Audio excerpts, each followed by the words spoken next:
আসসালামু আলাইকুম। আমি জেসমিন হেসেলে সকলকে স্বাগত। আজ জেসমিন হেসেলে বানাবো দেশি মুরগির মাংস আলু দিয়ে পাতলা ঝোল। চলো তাহলে রেসিপি শুরু করি। তার জন্য একটা কড়াইয়ে মাংস ভালো করে ধুয়ে পরিষ্কার করে নিলাম। পরিমাণ মতো পেঁয়াজ, পরিমাণ মতো নুন, পরিমাণ মতো হলুদ গুঁড়ো, পরিমাণ মতো লঙ্কার গুঁড়ো, পরিমাণ মতো জিরে গুঁড়ো, পরিমাণ মতো ধনে গুঁড়ো দিয়ে দিলাম। তারপরে এখানে দিয়ে দেবো পরিমাণ মতো সরষের তেল।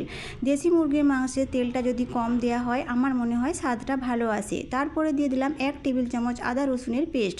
সমস্ত উপকরণ মাংসের সঙ্গে হাত দিয়ে ভালো করে মিশিয়ে নেব। খুব ভালোভাবে মেশাতে হবে আমাদের। বন্ধুরা, আমার ভিডিও যদি তোমাদের একটু ভালো লাগে আমাকে লাইক করবে, কমেন্ট করবে, ফলো করবে।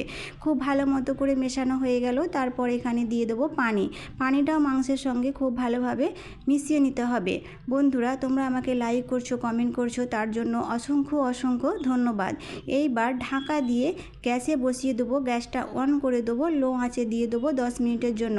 10 মিনিট পর ঢাকা খুললাম। দেখো পেঁয়াজটাও আমার ভালো মতো গলে গেছে আর মাংসটাও অনেকটাই নরম হয়ে এসেছে।